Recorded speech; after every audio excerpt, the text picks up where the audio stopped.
All right, hello everyone, and welcome back to the Glucose Glow Up Show. I am thrilled you are here. We're nearing Thanksgiving here at the time of recording, and I know that life is going to get busy. There's going to be a lot of temptations, a lot of different foods maybe we don't normally eat, but I think the topic I want to talk about today is something that comes up a lot, and it's sort of the narrative that really Glucose Glow Up started with, and that is just labs, and different labs to be looking at specifically are for your metabolic health, glucose, insulin, those sorts of things. So things I want to talk about today are, proposed optimal ranges from places that I have read, and I trust these sources, and just from experience as well, sort of why I care so much about these fasting glucose numbers and what that looks like.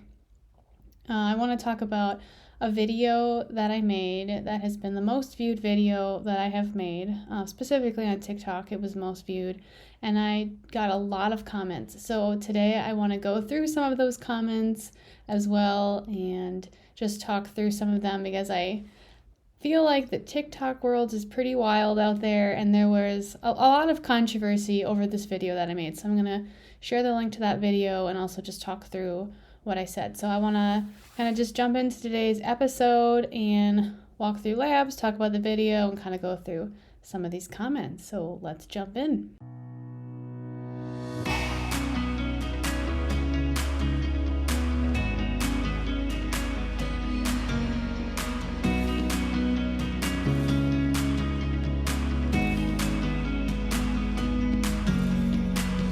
Hey there, I'm Katie, and welcome to the Glucose Glow Up Show, where I'm making blood sugar balance for non-diabetics not just important, but actually fun and approachable. I'm a girl mama, problem solver, wellness advocate, and someone who turned a deep dive into metabolic health into real-life results, like healing my insulin resistance and unlocking my fertility journey.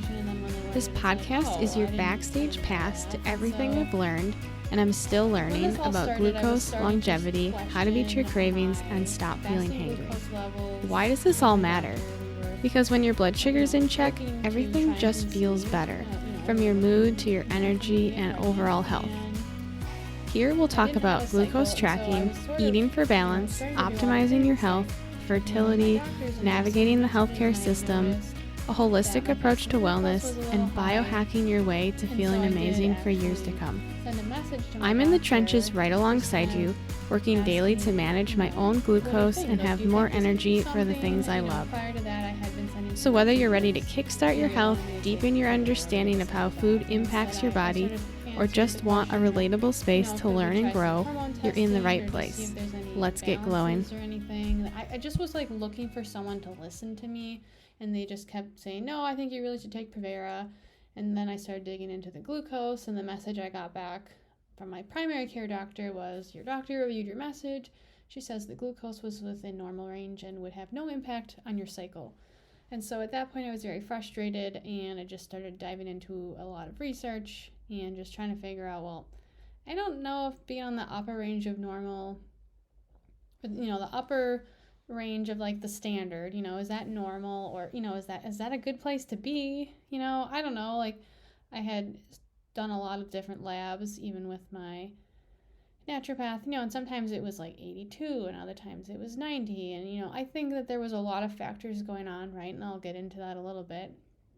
Stress and other things really affect your glucose, and your A1C can be completely normal, right? So I made this video.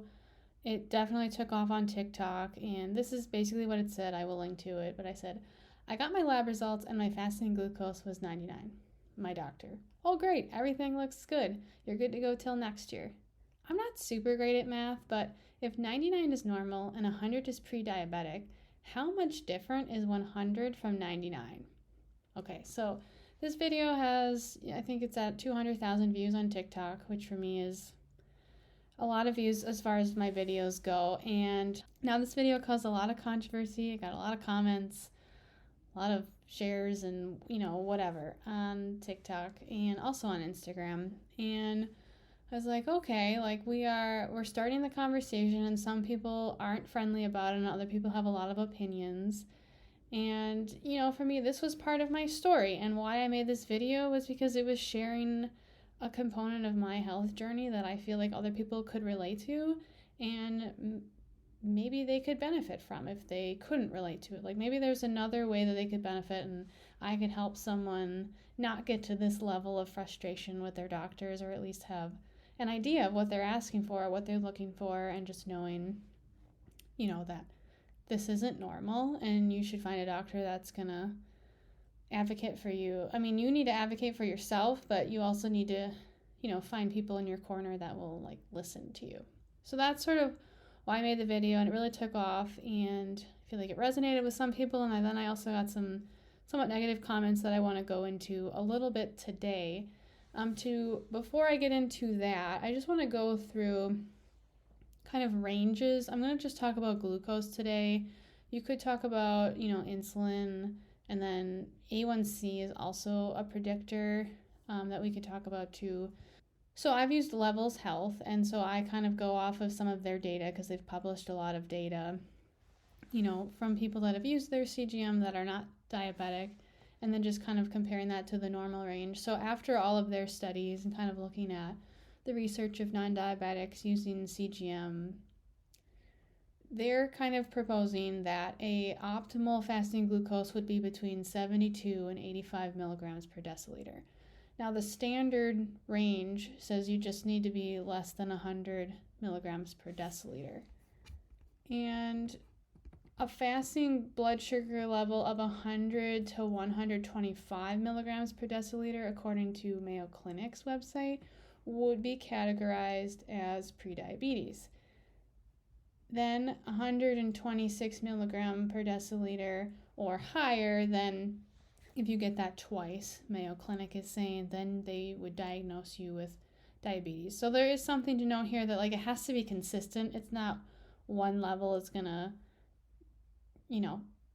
give you a diagnosis. And that some of the comments are like, well, if you only had this once, you're not gonna be pre-diabetic. And I'm not saying I disagree with that, but I'm just saying there is something to be said when you are seeing those sorts of numbers. But that's sort of those ranges according to Levels and then Mayo Clinic.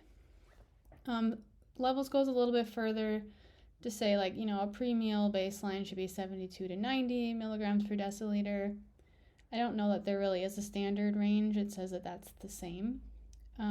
Post-meal glucose peak, so the highest level that you see after you eat a meal.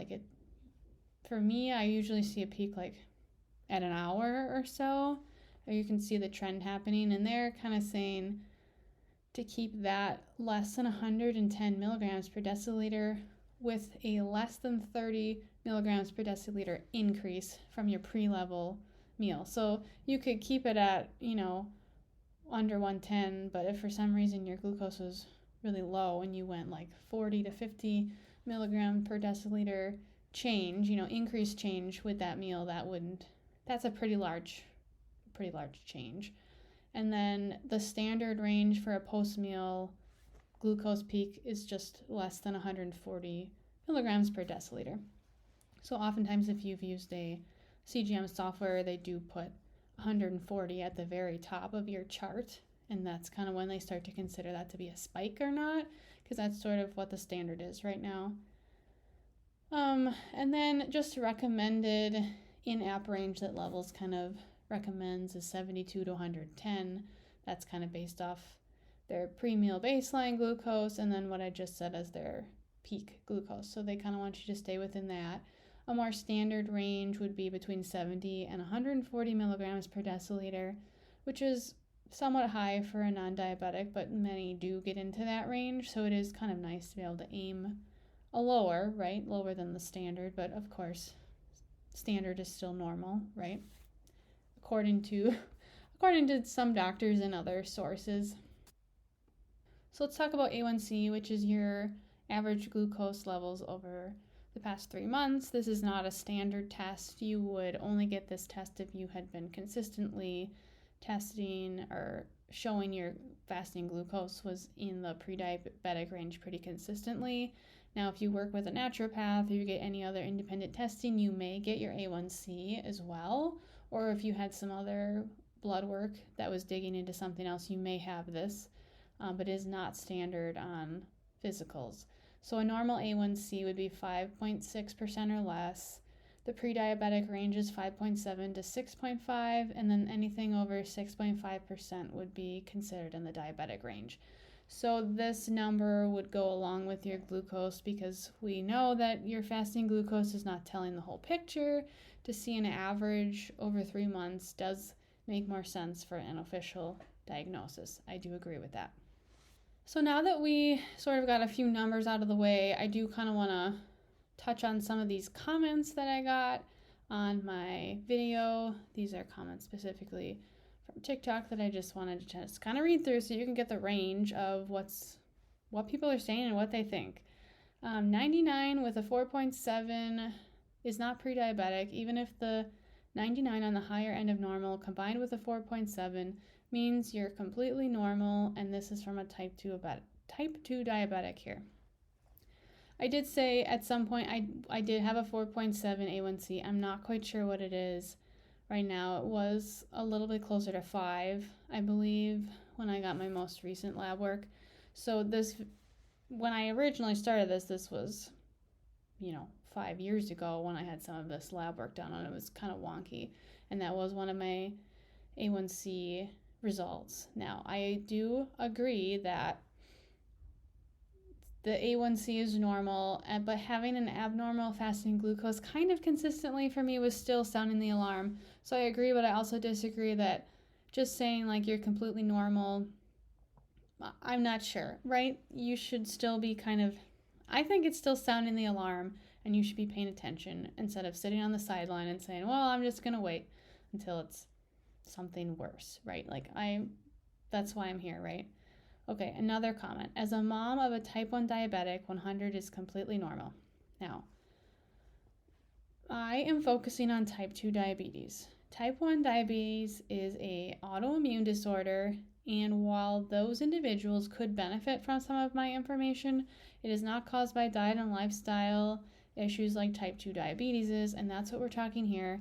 So from a type 1 perspective, I respect that and agree with 100 would be completely normal, and that this video was made in response to type 2 diabetes. Another comment, same happened to me, and now a year later I'm pre-diabetic because fasting is 116. Advocate for yourself.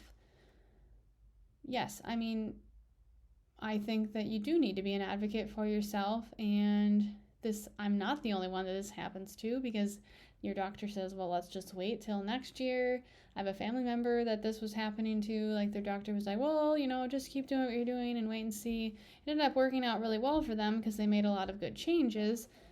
But if you don't make those changes, then, this could happen, and I do believe that it is much, much harder to get your fasting glucose back down, your A1C back down now, when you're already in that pre-diabetic range. It's not impossible, but it definitely takes a lot more diligence to get it back down to that level and then stay there, right? Getting it back down and then keeping it at that level. Now, I heard a lot of, I saw a lot of comments about people saying that my standard numbers were wrong, and I have looked up in several places, and even on my chart, it still says 100 to 125 is pre-diabetes, and 99 and less is normal. So here's another one. Standard levels are changing as a result of scientific studies and statistics, especially with AI. Best thing to do is healthy living and be mindful of your relationships. That's the only factor within your control. Now, this was a little confusing to me, but being mindful of your relationships, yes, I agree, that's a factor in your glucose, and having community is really important. I'm a part of a gym community, church community, a mom's community group. Really, really great for your mental health and your stress levels, and just having support in a village. 100% agree that is helpful for your glucose, and I have seen an impact on that. I don't know that that's the only factor within your control, and I don't believe that the standards have changed all that recently. If they have, I cannot find something to back that up, but I have heard from other people that that is true. And of course, yes, standards will change over time. I think it's like almost 20 years I've read that scientific research, it takes that long for it to get to medical school, for doctors to even hear this information. So there is a delay. But I think there's a lot of lifestyle factors and food decisions that you could make that would impact your glucose. So I agree with relationships. I don't believe it's the only factor. Another one, your blood sugar changes quickly, and even the most healthy individuals will have sugars go up above 100 and as low as 60 as part of normal physiology. This is a bit overkill, but I understand why it may feel scary. Higher readings can be caused by so many factors like stress of the appointment, fear of needles, and discomfort during the procedure. Yes, I think it's like 80% or more of non-diabetics do spike into the diabetic range. So yes, going above 100 while you're eating something, I mean, yes, normal. Now, is it normal for fasting? I don't know. According to even the standard range, 100 is pre-diabetic if you're consistently hitting over 100. Is it a bit overkill? I don't know. I mean, I'm just trying to get a point across that we should be looking at this. That's a personal opinion, I believe. And yes, I also have anxiety and stress with appointments and doctor's appointments and needles and all that. Yes, I do experience a lot of that. So that could be part of the reason why I've seen some increase. Not the only reason, but yes, I do agree with that part. Okay, here's another one. And let me tell you, it happens fast. The first time my results were over 100, it was about 6 months later, and then I was at 120 fasting, and A1C was 5.9. Now, we don't know any other backstory, right, other than what these people are commenting, and I obviously cannot confirm this information. But yes, I mean, once you're kind of on that pre-diabetic track, if you're not aware of it and you're not actively making changes to be reducing your fasting glucose, reducing your insulin, A1C, if you are not actively trying to change those numbers, you're just going to stay on the path that you're on.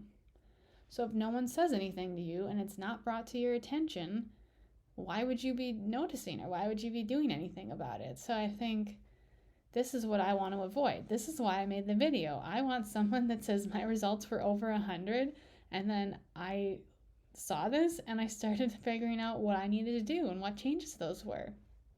Okay, so now again, this can be fixed too, right? If you put in the time and the effort and you make the lifestyle changes and food choices, you can still get back into normal ranges. Absolutely, it's going to take some work.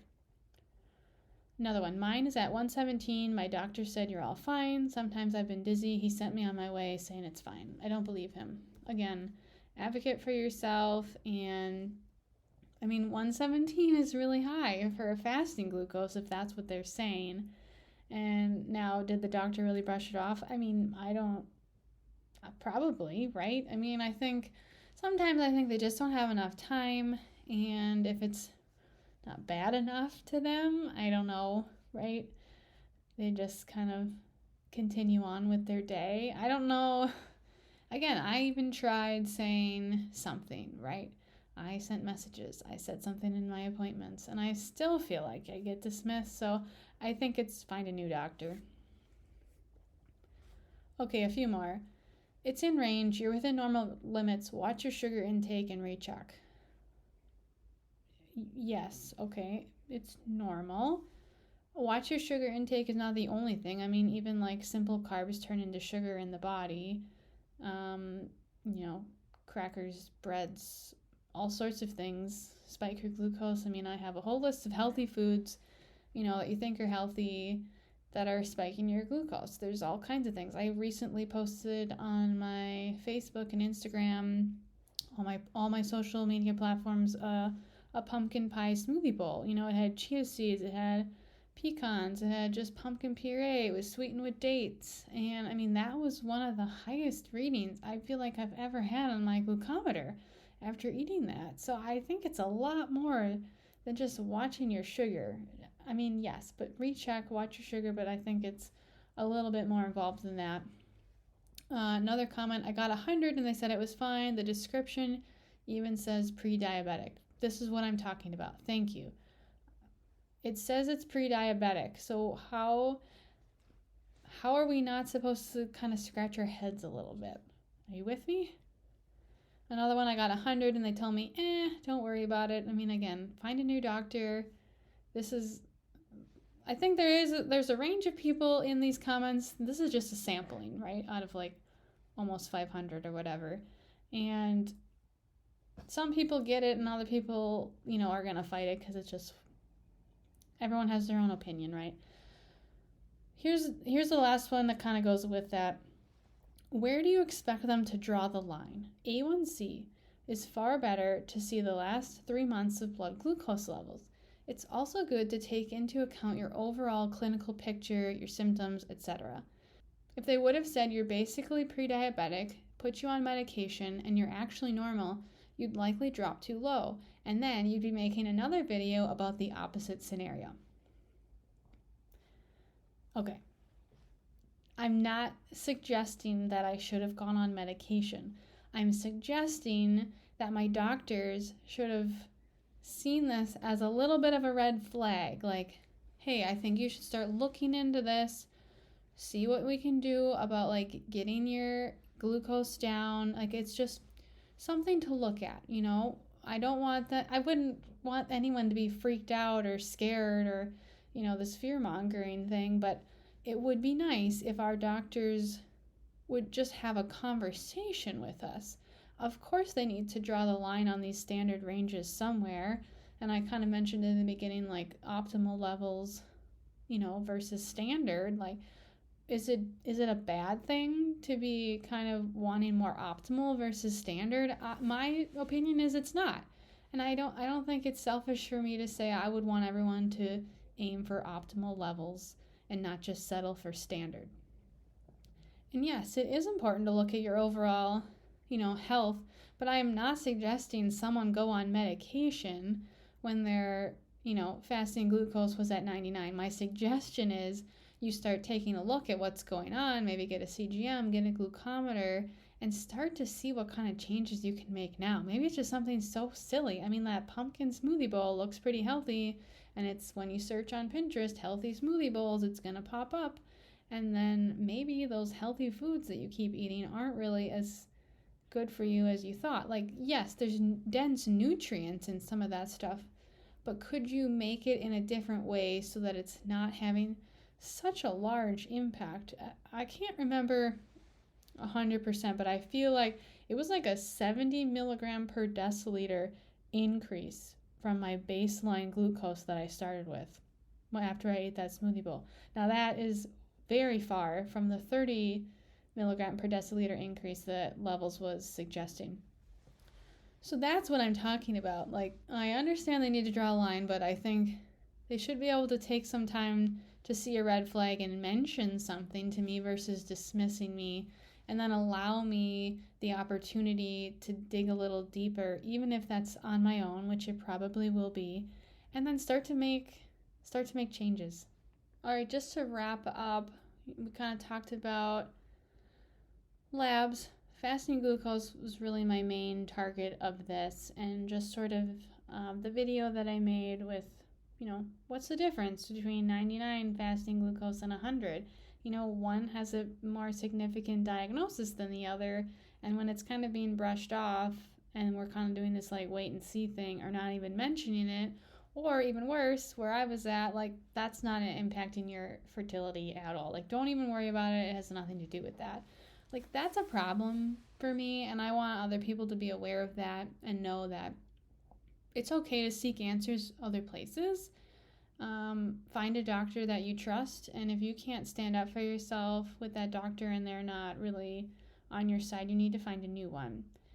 And also just take a look at your labs, right? I mean, if you are steadily seeing an increase in your fasting glucose and you've never had, fasting insulin or A1C test done, it could be worth looking at some independent lab testing or just like having an awareness. Okay, I'm kind of trending up. Now, what should I be doing? Do I need to get a glucometer? Do I need to think about a CGM? Do I need to just start with just the basic awareness?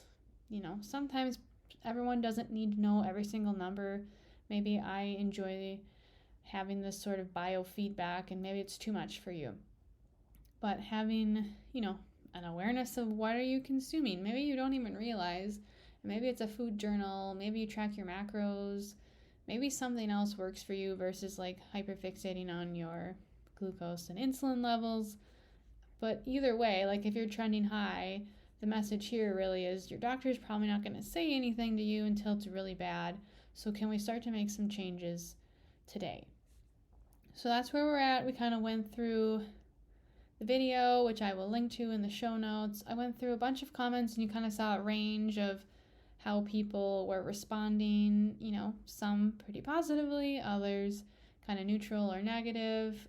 And then again, we are talking about type 2 diabetes, not type 1, which is an autoimmune disorder. So I just want to leave you with, if you're getting close to the upper standard range of normal, you're getting close to being out of normal, just start to take a look at that. Just have an awareness and just be an advocate for yourself. And find a doctor that will listen to you, and start to find the resources that will put you in a position to put you back on the right track. If you feel like you're off track, it could be as simple as, a month, and you could be seeing a lot better results. Like, that is kind of the cool thing about glucose. You can even see a difference in a couple weeks if you're pretty consistent. So I have a bunch of resources on my blog. I have healthy foods that spike your blood sugar, download, lots of good resources on glucoseglowup.com. But if you have questions, don't hesitate to DM me at GlucoseGlowUp on Instagram, and I will answer your question. So I hope you got something out of today, and share today's episode with someone you think might benefit. Until next time, keep on glowing.